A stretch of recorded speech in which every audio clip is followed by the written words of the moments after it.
सभी को नमस्कार। विद्यार्थियों, इससे पूर्व का जो वीडियो था इसमें हमने सिंधु सरस्वती सभ्यता, उसके उत्खनन के बारे में जाना, उसके विस्तार के बारे में जाना और सभ्यता का काल तथा सभ्यता के निर्माताओं के बारे में जाना।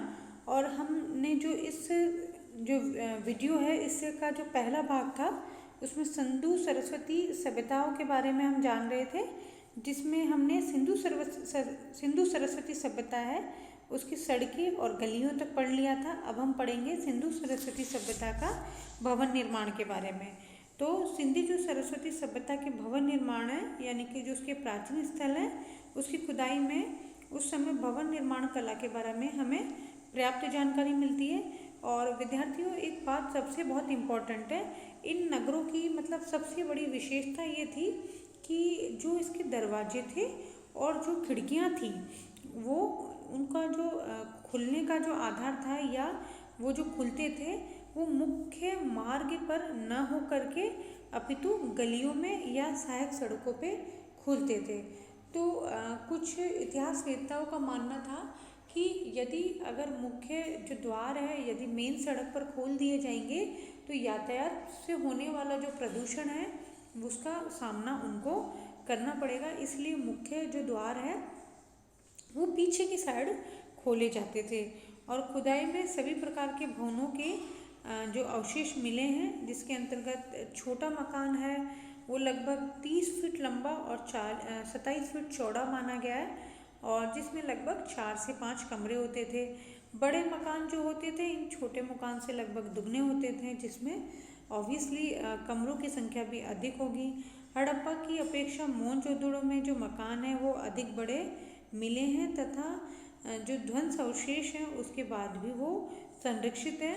इसका एक कारण यह भी है कि हड़प्पा के जो आसपास के गांव के जो लोग हैं उसके जो खंडर है उनको ईंटों के खोद करके वो लोग ले जाते थे, तो ऐसी भी कल्पना की गई है। इसके अलावा एक सबसे बड़ी बात यह है कि भवन निर्माण के अंतर्गत जो सिंधु सरस्वती सभ्यता के जो लोग थे वो कच्ची तथा पक्की दोनों प्रकार की ईंटों के बारे में जानते थे, और दोनों प्रकार की ईंटों में निपुणतापूर्वक उन्होंने उसका प्रयोग किया गया है, उनका उसमें व्यापक क्रिया किया गया है। विद्यार्थियों, ये भी बात जान लेनी होगी कि जो मिस्र की सभ्यता है और मेसोपोटामियन सभ्यता थे वो दोनों ही पक्की ईंटों के बारे में नहीं जानते थे, इसलिए कहा जाता है सिंधु सरस्वती सभ्यता है वो अपने जो है कार्य प्रारंभ के समय में एक कदम आगे थी। और जो ईंटें थी इनको पक्का करने के लिए क्या करता था, इनको कच्ची ईंटों को धूप में रखकर सुखाया जाता था, और पक्की ईंटें बनाने के लिए उन्हें भट्टों में, कच्ची ईंटों को तो धूप में सुखा दिया जाता था और जो पक्की ईंटें थी उनको जो है व्यापक स्तर पर क्या करता है, भट्टों में पकाया जाता। और सभी प्रकार की ईंटों की जो है अलग अलग यहाँ पर माप मिली हैं, जिसमें छोटी बड़ी अनेक प्रकार की जो ईंटें हैं वो पाई गई। सबसे बड़ी ईंट जो है वो प्राय 18 इंटू 7.5 इंटू 3 से ही 1/4 की साइज की है, और ईंटों को पकाने के लिए जो है लकड़ी का प्रयोग किया जाता था, और संभवतः शहर के बाहर ईंटों को पकाने के लिए भट्टे बनाए जाते थे। कहीं कहीं पर तो क्या थे, ठीक ठाक सड़क के ऊपर ही कुम्हारों के भट्टे मिल जाते थे। इसके अलावा दीवार, जो भवन निर्माण के अंदर जो दीवार है उसको ईंटों को जोड़ने के लिए मिट्टी का गारा लिया जाता था, और जो साधन संपन्न लोग थे, धनिक लोग थे, वो मिट्टी के अंतर्गत चूने का गारे में चूने का भी मिला देते थे। इसके अलावा जो भवन का निर्माण था उसके अंतर्गत क्या था, नींव का प्रयोग जरूर किया जाता था, और 2 मंजिल वाले जो मकान हैं उनकी नींव जो होती थी वो अधिक गहरी होती थी। ऐसे मकानों में जो पहली मंजिल की जो दीवारें होती थी वो क्या होती थी, अधिक चौड़ी बनाई जाती थी।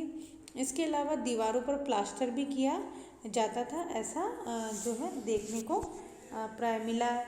इसके अलावा कई मकानों के अंतर्गत 3 या 4 फीट चौड़े जो हैं वो दरवाजे भी मिलते थे, और कमरों में दीवारों के साथ अलमारियां बनाने की भी प्रथा थी। देखो विद्यार्थियों, आप इस चीज़ को समझें कि ये जो सभ्यता है वो कितनी मतलब विकसित रही होगी कि अलमारियाँ भी बनाए गए हैं और नगरों का नियोजन भी किस प्रकार से किया गया है। और मकानों की योजना के अंतर्गत जो है कक्ष हैं वो खुली जो है योजना में क्या थे, कक्ष युक्त खुली शयन घर का महत्वपूर्ण स्थान था जिसमें ईंटें बिछी हुई थी। घर के दरवाजे तथा खिड़कियां इसी में खुलती थी।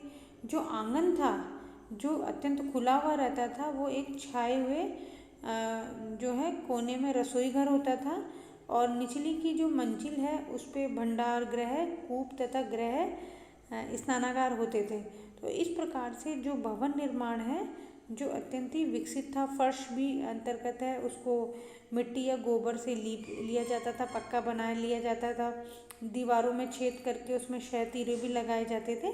तो इस प्रकार जो है जो सिंधु सरस्वती सभ्यता के अंतर्गत हमें भवन निर्माण को देखने को मिला है। आगे की बात हम करते हैं विद्यार्थियों। अगली विशेषता है अन्नागार। ये अत्यंत ही इम्पॉर्टेंट है। सिंधु सरस्वती सभ्यता के अंतर्गत हड़प्पा और मोहनजोदड़ो के उत्खनन में कुछ इमारतें प्राप्त हुई हैं, जिसके अंतर्गत हड़प्पा के अंतर्गत जो ऊंचा स्थान थे वहाँ पर बहुत सारे बड़े भवन भी मिले हैं, जिनमें सर्वाधिक जो महत्वपूर्ण था वो था अन्नागार। इसकी लंबाई लगभग 159 फीट लंबी तथा 135 फीट चौड़ी ये मानी गई है और इसकी नाप की 2 इमारतें हैं और इसमें जो है इनके बीच है 23 फीट चौड़ी जो है खुली ज़मीन है। और इसके अंतर्गत क्या होते थे, इस अन्नागार के अंतर्गत 6 बड़े कक्ष होते थे, 5 गैलरियाँ होती थी और प्रत्येक कक्ष के 4 भाग होते थे। इन अन्नागारों के जो प्रवेश द्वार है वो नदी की ओर होते थे और इनके अंतर्गत जो है अन्न है वो स्टोर किया जाता था ताकि अधिशेष का जो अन्न है वो स्टोर किया जाता था ताकि आवश्यकता पड़ने पर उनका प्रयोग में लिया जा सके। और यह आकलन लगाया जाता है कि ये जो अन्नागार थे वो राजकीय थे और राज्य की ओर से जो अन्न आदि का जो कर के रूप में जो संग्रहित किया जाता था और बाद में जब अकाल या अन्य स्थिति में इनसे वितरण भी किया जाता था। इन अन्नागारों के दक्षिण की ओर आसपास में अनेक गोल चबूतरे भी बने हुए थे और इन चबूतरों का जो व्यास था वो 11 फीट होता था। इनके बीच में एक छेद होता था जो संभवतः अन्न पीसने का काम करते थे, क्योंकि एक चबूतरे के छेद में गेहूं और दूसरे के अंदर जौ के अंश भी मिले हैं। इस प्रकार से क्या है जो है हमें अन्नागार प्राप्त हुआ है। इसके अलावा अगला है विशाल स्नानागार। देखो विद्यार्थियों बहुत इंपॉर्टेंट है, कॉम्पिटिटिव एग्जाम में या कई बार सीधा प्रश्न पूछा जाता है कि हड़प्पा सभ्यता के अंतर्गत या सिंधु सरस्वती सभ्यता के अंतर्गत विशाल स्नानागार के साक्ष्य कहाँ मिले हैं। तो विशाल स्नानागार के साक्ष्य मिले हैं हमें मोहनजोदड़ो के अंतर्गत, जिसकी लंबाई ये विद्यार्थियों अच्छी तरह से हम याद रखेंगे। यह 39 फीट लंबा, 23 फीट चौड़ा तथा 8 फीट गहरा होता था। इस स्नान कुंड की दीवारें बड़ी ही मजबूत होती थी और दीवारों के दोनों ओर बड़ी सावधानी तथा कुशलता पूर्वक पक्की ईंटों का प्रयोग किया जाता था और उनके बीच में कच्ची ईंट का प्रयोग किया जाता था। और कुंड की जो फर्श है यानी स्नानागार की जो फर्श है उसमें खड़ी ईंटों का प्रयोग इस ढंग से किया गया है ताकि किसी प्रकार की उसमें दरार न बने। तो इस प्रकार से जो है नमी के बचाव के लिए जो बाहरी दीवार है उस पर 1 इंच मोटा क्या करा गया, प्लास्टर किया गया है। इसके अलावा कुंड का जो फर्श का ढलाव है वो दक्षिण से पश्चिम की ओर है और उसी दिशा में पानी निकालने की क्या बनाई गई है, मोरी बनाई गई है। इसके अलावा देखो विद्यार्थियों ये जो है ये कल्पना की जाती थी कि जो है सिंधु सरस्वती सभ्यता के जो लोग हैं वो वहाँ के निवासी है वो उच्च स्तरीय जीवन जीते थे और कुछ विद्वानों का मानना था कि ये जो स्नानागार है वो एक धार्मिक अवसरों पर पुजारियों तथा शासकीय वर्ग द्वारा जो समारोहपूर्ण जो स्नान किया जाता था उसके ये प्रतीक हैं। इन स्नानागारों के आधार पर हम कल्पना की जाती है कि जो आधुनिक हिंदू धर्म के अंदर जो सामूहिक रूप से जो स्नान किया जाता है उसका वो प्रतीक रहे हैं। तो विद्यार्थियों, हमने सिंधु सरस्वती की जो नगरीय विकास की जो सभ्यता है उनके बारे में हमने जान लिया है। अब हम बात करेंगे हड़प्पा कालीन धार्मिक व्यवस्था के बारे में कि हड़प्पा के समय। अब हम बात करते हैं दूषित जल निकास व्यवस्था की। तो विद्यार्थियों, जो हड़प्पा सभ्यता थी उसके अंतर्गत नगरों में जो है दूषित जल को शहर से बाहर निकालने की बहुत अच्छी व्यवस्था की गई थी। और हड़प्पा सभ्यता के अंतर्गत प्राय सभी नगरों के अंतर्गत क्या थी, नालियाँ बनाई हुई थी। और ये एक नाली दूसरी नाली से यानी कि जो इसकी सहायक नाली है उनसे जुड़ी हुई रहती थी। और ये जो नालियाँ थी इनका निर्माण क्या होता था, सामान्यतः ये नालियाँ पक्की होती थी और इनका जो निर्माण है वो ईंट, पत्थर, चूना तथा जिप्सम का प्रयोग किया जाता था। और जो नालियाँ थी उनको ईंट तथा पत्थरों से क्या कर दिया जाता था, ढक दिया जाता था। और समय समय पर इन नालियों की क्या की जाती थी, सफाई की जाती थी। और इन नालियों में क्या था, थोड़ी थोड़ी दूर पर क्या था, शोषक कूप लगा दिए जाते थे ताकि जो है ये कूड़ा है वो पानी का बहाव है, कूड़ा अधिक होने के बावजूद भी यदि पानी का बहाव होगा वो रुक नहीं सके और वो जो कूड़ा था वो एक जगह इकट्ठा हो जाए। तो ऐसी जो व्यवस्था थी वो अत्यंत उत्तम व्यवस्था थी। और 18वीं शताब्दी के आसपास भी ऐसी व्यवस्था थी, वो यूरोपीय नगरों के अंदर देखी गई थी। तो इससे अंदाज़ा लगाया जा सकता है कि ये अत्यंत ही विकसित सभ्यता थी। विद्यार्थियों, अब हम बात करते हैं हड़प्पा कालीन धार्मिक व्यवस्था की। इसमें आपसे सेपरेट प्रश्न भी पूछा जा सकता है, मेजर प्रश्न जो निबंधात्मक प्रश्न है कि हड़प्पा कालीन धार्मिक व्यवस्था को समझाइए, या फिर धार्मिक या राजनीतिक व्यवस्था को समझाइए। या छोटा प्रश्न आ सकता है कि लघुतरात्मक में हड़प्पा कालीन जो है धार्मिक व्यवस्था है उस पर टिप्पणी कीजिए। तो विद्यार्थियों, अब हम जान लेते हैं कि जो हड़प्पा कालीन धार्मिक व्यवस्था कैसी थी। विद्यार्थियों, अगर हम बात करें तो जो हड़प्पा कालीन धार्मिक व्यवस्था थी उनकी जो हड़प्पा कालीन जो लोग थे उनकी जो धार्मिक परंपराएं थी वो क्या थी, अत्यंत प्राचीन थी और प्रौढ़ थी, काफ़ी विकसित थी और पर्याप्त मात्रा में वो विकसित थी। बहुदेववादी थे, बहुत एक से अधिक देवताओं को जो हड़प्पा के निवासी थे वो मानते थे। प्राकृतिक शक्ति के अंतर्गत भी वो पूजा करते थे और प्रकृतिवादी विचारों वाले थे। इस बात की भी संभावना है कि वे लोग एक परम सत्ता यानी कि सृजनात्मक शक्ति अथवा ईश्वर में भी विश्वास रखते थे। इसके अलावा जो है उन्होंने उनका जो विश्वास का एक अन्य कारण है उसके अंतर्गत वो परम पुरुष तथा परम नारी की पूजा भी लोकप्रिय रूप से मानते थे। इसके अलावा जो वहाँ पर खुदाई में प्राप्त जो मुद्राएं हैं, ताबीज हैं, इसके आधार पर विद्वानों ने अंदाज़ा लगाया है कि जो है वो धार्मिक मान्यताओं को वो लोग सिंधु सरस्वती सभ्यता के लोग मानते थे। इसके अंतर्गत हम विद्यार्थियों सबसे पहले हम जान लेते हैं संक्षिप्त में मातृ देवी की पूजा। तो मातृ देवी की पूजा के अंतर्गत हम कहेंगे कि जो हड़प्पा सभ्यता है उसकी में भारी संख्या के अंतर्गत उत्खनन में जो खड़ी या अर्धनग्न नारी है उनकी मूर्तियाँ प्राप्त हुई है। और विद्वानों को मानना है कि ये जो मूर्तियाँ हैं वह मातृ देवी की या प्रकृति देवी के रूप में जो है ये प्राप्त हुई है। जो सर जॉन मार्शल ने हड़प्पा सभ्यता के अंतर्गत जितने भी देवता हुए हैं उनमें मातृ देवी का स्थान उन्होंने सर्वश्रेष्ठ माना है। और प्राचीन संसार में मातृ देवी की पूजा थी वो अत्यंत लोकप्रिय थी।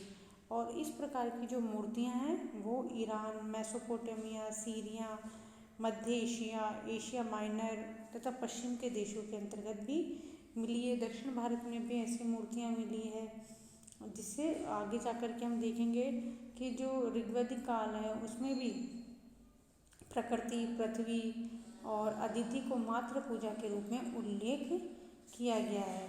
इसके अलावा जो मातृ देवी हैं उनकी जो है उनका अच्छे से आभूषण वगैरह पहनाया हुआ है, उनको अच्छे से उनका श्रृंगार आदि किया हुआ है।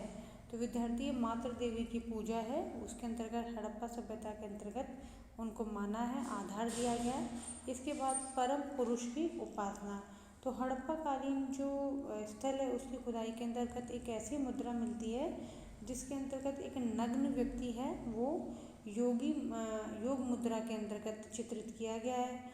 उस व्यक्ति के 3 मुख हैं जिनके अंतर्गत जो है उसके मस्तिष्क पर जो है शिरस्त्राण के दोनों ओर 2 सींग बताए गए हैं और दूर से देखने पर त्रिशूल की आकृति की तरह वह नजर आते हैं। इस व्यक्ति है जो परम पुरुष जो व्यक्ति, इसके बाईं ओर एक गैंडा और एक भैंसा है तथा दाईं ओर एक हाथी और एक जो है बाघ है।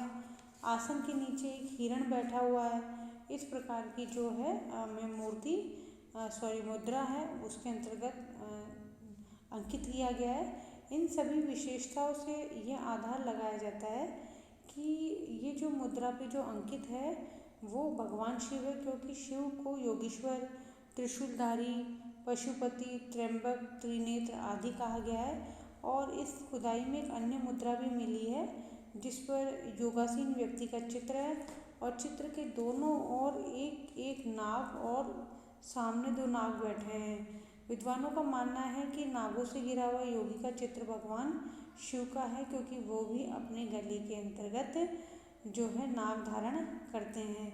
तो इस प्रकार की जो अवधारणा है वो भगवान शिव से काफ़ी मिलती जुलती है, इसलिए परम पुरुष की उपासना भी का भी स्वरूप इन्होंने माना है। आगे है प्रजनन शक्ति की पूजा। जो परम पुरुष तथा परम नारी की पूजा के साथ साथ हड़प्पा सभ्यता के लोग प्रजनन शक्ति या लिंग या योनि की पूजा भी प्रतीक के रूप में वो मानते थे। हड़प्पा और मोहनजोदड़ो की खुदाई में बहुत सारे क्या मिले, लिंग मिले हैं और ये पत्थर ये किसके बने हुए होते थे? सामान्यतः पत्थर, लाल पत्थर और नीले पत्थर के छोटे छोटे आकार से लेकर के 4 फीट की ऊंचाई तक विद्यार्थियों लिंग के अवशेष मिले हैं, जिससे ये अंदाज़ा लगाया जाता है कि जो हड़प्पा वासी है वो लिंग की पूजा भी करते थे। आधुनिक हिंदू धर्म में लिंग पूजा शायद हड़प्पा सभ्यता की ही प्रतीक मानी जाती है।